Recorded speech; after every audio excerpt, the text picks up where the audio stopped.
Progression for me is life. Progression for me is one of the most important parts of the game. So progression is really important for us in Assassin's Creed 2. We live the life of someone. That was the main idea, you know, when we say, let's have a character for over 30 years. We really want the player to feel the same emotion that the character has throughout his quest to avenge his family. Father! Grab the boy! I'll kill you for what you've done! Our game begins in 1476 and it ends in 1503. So it's a considerable span of years for a video game. It's the height of the Italian Renaissance. This is when the most beautiful paintings, the greatest sculptures, the most wonderful architecture are all being built and created. And at the same time, it's a period of political intrigue and drama and violence as well. What do you want, Vieri? So many things. A prettier bride. Oh, and yes, your life. There was a lot of really sparks of energy and interesting ideas that happened during that period. We also want our character to go through a change. I think the mission structure is completely compatible to the time span that we want to cover, in the sense that it allows us to have some flexibility and really focus on the most poignant events that happen in history and in Ezio's life throughout his progression.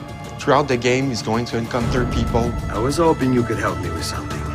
He will have friends that will teach him abilities. He will be taught fighting by his uncle.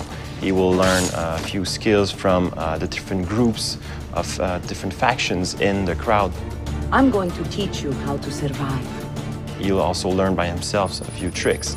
And this will make sure that the player progresses in the game in a way that always varies the experience. If your character isn't evolving and it's not like you're not looking, oh, what's my next new toy, or what's the next thing that I'm going to get to play with, the game will feel stale. So it's very, very important that the game feels refreshing. You know, every new mission that you play, there's something to look forward to again. The more and more the game progresses, the more and more anger he has, and the more he has to let out that anger. So the moves just keep coming and coming and coming on what he can do with the different weapons that he has. You start with just basic sword attacks and the ability to defend yourself. And then we introduce disarming and counter kills, and then from there it all opens up. Player will be requested to actually buy some of his gear.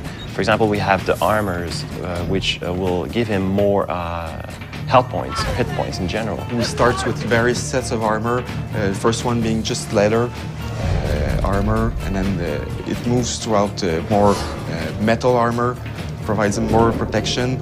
In AC1, we sort of gave the player, without any choice, this is what you're going to learn next.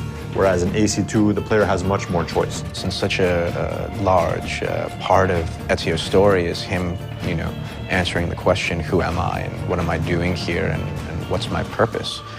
You can't answer that question in a year or two. You know, it takes the span of almost his entire life.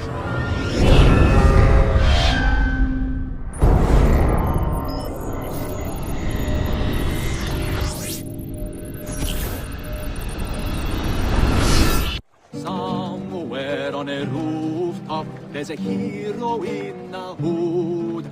Fear him not, lest you who have sinned, for his cause is good.